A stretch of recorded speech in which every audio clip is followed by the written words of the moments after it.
Hi friend, ಎಲ್ಲರೂ ಹೇಗಿದ್ದೀರಾ? ಎಲ್ಲರೂ ಚೆನ್ನಾಗಿದ್ದೀರಾ ಅಂತ ಭಾವಿಸ್ತೀನಿ. ಇವತ್ತಿನ ರೆಸಿಪಿ ಉಳ್ಳಿ ಸಾಂಬಾರು ಮಾಡ್ತಾ ಇದ್ದೀನಿ. ಹುರಿದುಳ್ಳಿ ಖಾರನ ಇವಾಗ ಹೇಗೆ ಮಾಡೋದು ಅಂತ ನೋಡ್ಕೊಂಡು ಬರೋಣ ಬನ್ನಿ. ಇಷ್ಟು ಉಳ್ಳಿ ತಗೊಂಡಿದ್ದೀನಿ, ಸ್ವಲ್ಪ ಆದರೆ ಸಾಕು ಉಳ್ಳಿ.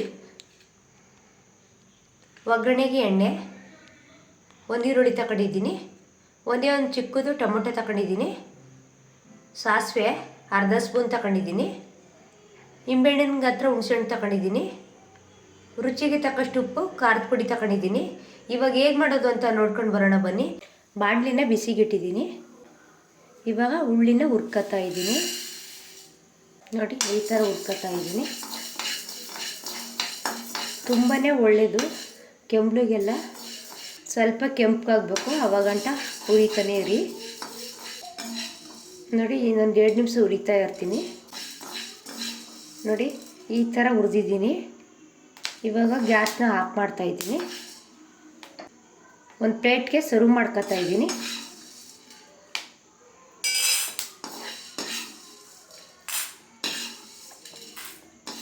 ಒಗ್ಗರಣೆಗೆ ಅದೇ ಬಾಣಲಿ ಮಡಗಿದ್ದೀನಿ.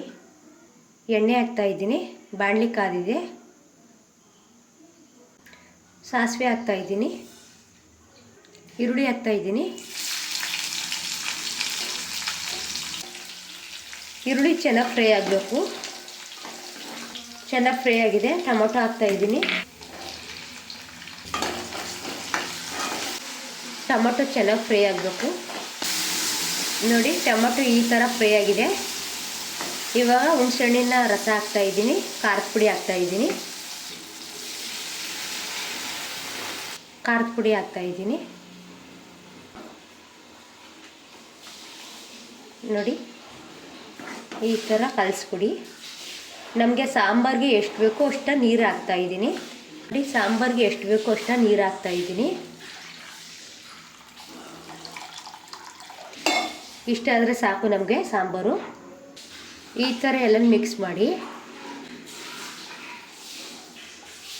ಒಂದು 5 ನಿಮಿಷ ಮಳ್ಳಬೇಕು. ಆಮೇಲೆ ಉಳ್ಳಿ ಹಾಕ್ತಾಯಿದ್ದೀನಿ. ಸಾಂಬಾರು ಈ ಥರ ಮಳ್ತಾ ಇದೆ. ಮಳ್ಳಿರೋ ಸಾಕು. ಉಳ್ಳಿ ಹಾಕ್ತಾಯಿದ್ದೀನಿ. ಹುರಿದಿರುವಂಥ ಉಳ್ಳಿನ ತೊಳೆದ್ಬಿಟ್ಟು ಹಾಕ್ತಾಯಿದ್ದೀನಿ. ಉಳ್ಳಿ ಸಾಂಬಾರು ಚೆನ್ನಾಗಿ ಮಳ್ಳಿ. ಬೇಕು ಅಂದರೆ ನಿಮಗೆ ಬದನೆಕಾಯಿನ ಉಪಯೋಗಿಸ್ಕೋಬೋದು. ನಾನು ಬದನೆಕಾಯಿ ಹಾಕ್ತಾಯಿಲ್ಲ. ರುಚಿಗೆ ತಕ್ಕಷ್ಟು ಉಪ್ಪು ಹಾಕ್ತಾಯಿದ್ದೀನಿ. ಒಂದು 5 ನಿಮಿಷ ಉಳ್ಳಿ ಸಾಂಬಾರು ಮಳ್ಳಿ ಪ್ಲೇಟ್ ಮುಚ್ತಾಯಿದ್ದೀನಿ. ಸಾಂಬಾರು ಮಳ್ಳಾಗಿದೆ. ನೋಡಿ, ಈ ಥರ ಮಳ್ಳಿದೆ ಸಾಂಬಾರು. ಸಾಂಬಾರು ಮಳ್ಳಿರೋ ಸಾಕು. ಸ್ಟವ್ನ ಆಫ್ ಮಾಡ್ತಾಯಿದ್ದೀನಿ. ಈ ಥರ ಮಳ್ಳಿದೆ ಸಾಂಬಾರು. ಸಾಂಬಾರು ಈ ಥರ ಮಾಡಿದ್ದೀನಿ. ನೋಡಿ, ತುಂಬಾ ಚೆನ್ನಾಗಿದೆ ಸಾಂಬಾರು. ಕೆಂಪ್ಳಿಗಂತೂ ತುಂಬಾ ಒಳ್ಳೆಯದು. ಈ ವಿಡಿಯೋ ಇಷ್ಟ ಆಯಿತು ಅಂದರೆ ಲೈಕ್ ಮಾಡಿ, ಶೇರ್ ಮಾಡಿ, ಕಮೆಂಟ್ ಬಾಕ್ಸಲ್ಲಿ ಕಮೆಂಟ್ ಮಾಡಿ, ಸಬ್ಸ್ಕ್ರೈಬ್ ಮಾಡ್ಕೊಳ್ಳಿ. ಮತ್ತೊಂದು ರೆಸಿಪಿಲಿ ಸಿಗ್ತೀನಿ.